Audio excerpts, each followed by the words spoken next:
Hello friends, ಎಲ್ರಿಗೂ ನಮಸ್ಕಾರ. ನಾನು ಇವತ್ತು ಹೆಸರು ಕಾಳು ಮತ್ತೆ ಸ್ವಲ್ಪ ಅಕ್ಕಿ ಉಪಯೋಗಿಸ್ಕೊಂಡು ದೋಸೆ ಮಾಡ್ತಾ ಇದೀನಿ. ತುಂಬಾನೇ ಚೆನ್ನಾಗಿದೆ ಟೇಸ್ಟ್. ಇಲ್ಲಿ ಹುಳಿ ಬರ್ಸೋಂತ ಅವಶ್ಯಕತೆ ಇಲ್ಲ. ಒಂದ್ 3-4 ಗಂಟೆ ನೆನೆಸಿದ್ರೆ ಸಾಕು ದೋಸೆ ಮಾಡ್ಕೊಳ್ಬಹುದು. ನೀವು ಸಾಯಂಕಾಲ ಏನಾದ್ರು ಊಟ ಮಾಡೋದು ಲೈಟ್ ಆಗಿ ಊಟ ಮಾಡ್ತೀವಿ ಅನ್ನೋದು ಕೂಡ ಮಾಡ್ಕೊಳ್ಬಹುದು. ಅಥವಾ ಬೆಳಗ್ಗೆ ಎದ್ದ ತಕ್ಷಣ ಟಿಫನ್ಗೆ ಏನು ಮಾಡೋದು ನೆನ್ಸಕ್ಕಾಗಿಲ್ಲ ಹಿಂದಿನ ದಿನ ದೋಸೆಗೆ ಅಥವಾ ಇಡ್ಲಿಗೆ ಅಂದ್ರೂ ಕೂಡ ಈ ತರ ದಿಢೀರ್ ದೋಸೆ ಮಾಡ್ಕೊಳ್ಬಹುದು. ಮತ್ತೆ ಹೆಸರು ಕಾಳು ತಂಪು ಕೂಡ ತುಂಬಾನೇ ಟೇಸ್ಟಿಯಾಗಿ ಕೂಡ ಇರುತ್ತೆ. ಒಂದ್ಸಲ ಟ್ರೈ ಮಾಡಿ ನೋಡಿ, ಹೊಸ ರುಚಿ, ತುಂಬಾನೇ ರುಚಿಯಾಗಿರುತ್ತೆ. ನಾನಿಲ್ಲಿ ಜೋನಿ ಬೆಲ್ಲ ಮತ್ತೆ ಖಾರ ಮತ್ತೆ ಉಪ್ಸಾರು ಖಾರ ಮತ್ತೆ ಚಟ್ನಿ ಪುಡಿ ಜೊತೆ ಇದನ್ನ ಕೊಡ್ತಾ ಇದ್ದೀನಿ ತಿನ್ನೋದಕ್ಕೆ.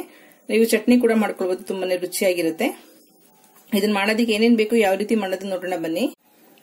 ದೋಸೆನೂ ಕೂಡ ತುಂಬಾ ಕ್ರಿಸ್ಪ್ ಬೇಕು ನೋಡಿ, ತುಂಬಾ ಚೆನ್ನಾಗಿದೆ. ಮಸಾಲೆ ದೋಸೆ ತರ ಮಾಡ್ಕೊಂಡಿದೀನಿ.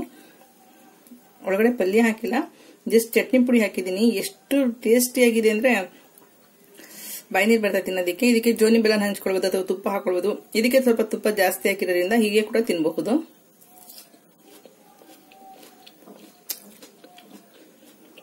ಸೂಪರ್ ಆಗಿದೆ ಟೇಸ್ಟ್ ಮಾತ್ರ. ಹೆಸರು ಕಾಳು ದೋಸೆ ಮಾಡೋದಕ್ಕೆ 2 ಕಪ್ ಅಷ್ಟು ಹೆಸರು ಕಾಳು ತಗೊಂಡಿದ್ದೀನಿ. ನೀವು ಒಡೆದಿರಂತ ಹೆಸರು ಬೇಳೆ ಸಿಗುತ್ತೆ, ಅಂದ್ರೆ ಹಸಿರು ಕಲರ್ ಸಿಪ್ಪೆ ಇರಂತದೇ ಹೆಸರು ಬೇಳೆ ಸಿಗುತ್ತೆ, ಅದನ್ನ ಕೂಡ ಉಪಯೋಗಿಸಬಹುದು. ಅಥವಾ ಹೆಸರು ಬೇಳೆನೆ ಸಿಗುತ್ತಲ್ಲ ಯೆಲ್ಲೋ ಕಲರ್, ಅದನ್ನ ಕೂಡ ಉಪಯೋಗಿಸ್ಕೊಳ್ಬಹುದು. 1 ಕಪ್ ಅಷ್ಟು ಅಕ್ಕಿ ತಗೊಂಡಿದ್ದೀನಿ. ಸ್ವಲ್ಪ ಮೆಂತ್ಯ ಕಾಳು ತಗೊಂಡಿದ್ದೀನಿ. ನಿಮ್ಗೇನಾದ್ರು ವಾರಗಳಿದ್ದಾಗ, ಶುಕ್ರವಾರ ಮಂಗಳವಾರ ಇದ್ದಾಗ ಕೆಲವರೆಲ್ಲ ಅಕ್ಕಿ ತಿನ್ನೋದಿಲ್ಲ, ಅಂತ ಸಮಯಕ್ಕೆ ಹೆಸರುಬೇಳೆ ನೆನೆ ಹಾಕ್ಬಿಟ್ಟು ಹೆಸರುಬೇಳೆ ನುಣ್ಣಗೆ ರುಬ್ಕೊಂಡು ಅದಕ್ಕೆ ರವೆ ಹಾಕಿ ಕೂಡ ಮಾಡ್ಕೊಳ್ಬಹುದು. ಅಕ್ಕಿ ಕ್ವಾಂಟಿಟಿ ಬದಲಿಗೆ 1 ಕಪ್ ಅಷ್ಟು ಮಾಮೂಲಿ ಬಾಂಬೆ ರವೆ ಹಾಕೊಂಡು ಕೂಡ ಮಾಡಬಹುದು, ಅಥವಾ ಸಣ್ಣ ರವೆ ಕೂಡ ಮಿಕ್ಸ್ ಮಾಡ್ಕೊಳ್ಬಹುದು. ಆ ತರ ಕೂಡ ಟ್ರೈ ಮಾಡಿ, ಚೆನ್ನಾಗಿರುತ್ತೆ. ನಾವು ಇವತ್ತು ನೈಟ್ಗೆ ನೆನೆಸಿಟ್ಕೊಳ್ತಾ ಇದ್ದೀನಿ ಎಲ್ಲಾನು ಜೊತೆನಲ್ಲೇನೆ. 2 ಕಪ್ ಅಷ್ಟು ಹೆಸರು ಕಾಳು, 1 ಕಪ್ ದೋಸಾ ರೈಸ್, ಇದು ಸ್ವಲ್ಪ ಒಂದು ಅರ್ಧ ಸ್ಪೂನ್ ಅಷ್ಟು ಮೆಂತ್ಯ ತಗೊಂಡಿದ್ದೀನಿ. ಇಲ್ಲಿ ದೋಸೆ ಹಿಟ್ಟು ಹುಳಿ ಬರೋಂಗಿಲ್ಲ. ನಿಮ್ಗೆ ನೈಟ್ ಬೇಕಂದ್ರೆ ಬೆಳಗ್ಗೆ ನೆನೆ ಹಾಕೊಳ್ಳಿ. ತಕ್ಷಣ ದಿಢೀರ್ ಅಂತ ರುಬ್ಬಿಟ್ಟು ಮಾಡ್ಕೊಳ್ಳೋಂಥದ್ದು ಇದು.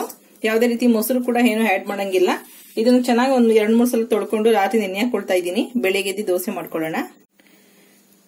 ದೋಸೆ ಅಕ್ಕಿ ಮತ್ತೆ ಹೆಸರು ಕಾಳನ್ನ ತೊಳೆದಿಟ್ಕೊಂಡಿದ್ದೀನಲ್ಲ, ಅದಕ್ಕೆ ಒಂದು ಅರ್ಧ ಲೀಟರ್ ನೀರು ಹಾಕ್ಬಿಟ್ಟು ನೆನೆಸಿಡ್ತಾ ಇದ್ದೀನಿ. ಬೆಳಿಗ್ಗೆ ದಿಢೀರ್ ಅಂತ ರುಬ್ಬಿಟ್ಟು ಮಾಡ್ಕೊಳ್ಬಹುದು. ಅದಕ್ಕೆ ರುಬ್ಬೋದಕ್ಕೆ ನೀವು ತೆಂಗಿನಕಾಯಿ, ಹಸಿಮೆಣಸಿನಕಾಯಿ, ಶುಂಠಿ, ಸ್ವಲ್ಪ ಕೊತ್ತಂಬರಿ ಸೊಪ್ಪು, ಕರಿಬೇವಿನ ಸೊಪ್ಪು ಈ ತರ ಎಲ್ಲ ಹಾಕೊಂಡ್ರೆ ಮಸಾಲೆ ತರನು ಚೆನ್ನಾಗಿರುತ್ತೆ. ಇಲ್ಲ ಪ್ಲೈನ್ ತರ ಕೂಡ ಹೀಗೆ ಬರೀ ಹಿಟ್ಟನ್ನಷ್ಟೇ ರುಬ್ಬಿ ಕೂಡ ಮಾಡ್ಕೊಳ್ಬಹುದು. ಹೆಸರು ಕಾಳು ಮತ್ತೆ ಅಕ್ಕಿ ನೆನೆ ಹಾಕಿದ್ನಲ್ಲ ನೋಡಿ, ಚೆನ್ನಾಗಿ ನೆಂದಿದೆ.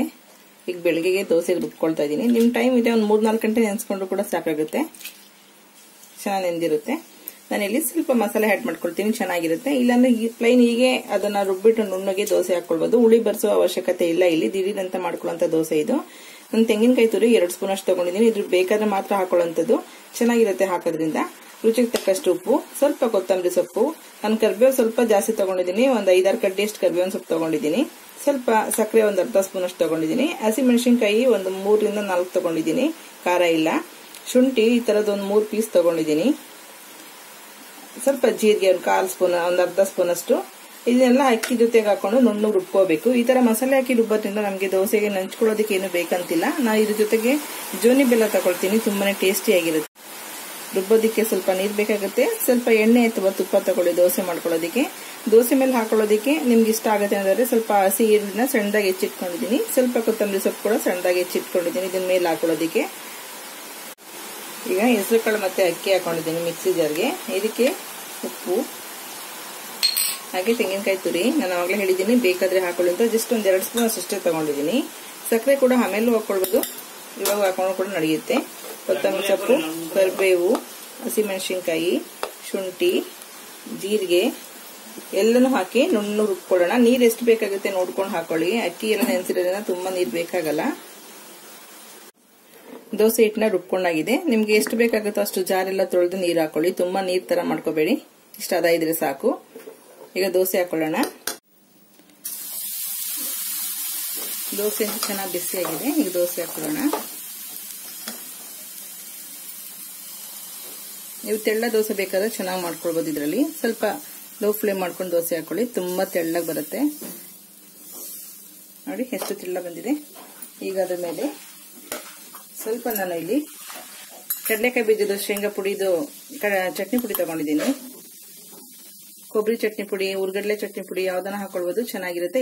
ಬೇಡ ಚಟ್ನಿ ಪುಡಿ ಅಂತಂದ್ರೆ ಹಾಗೆ ಕೂಡ ಉಪಯೋಗಿಸ್ಕೊಳ್ಬಹುದು. ಸ್ವಲ್ಪ ಚಟ್ನಿ ಪುಡಿ ಖಾರ ಕಡಿಮೆ ಇದೆ, ಹಾಗಾಗಿ ಜಾಸ್ತಿ ಹಾಕೊಳ್ತಾ ಇದ್ದೀನಿ. ಚೆನ್ನಾಗಿರುತ್ತೆ ಟೇಸ್ಟು.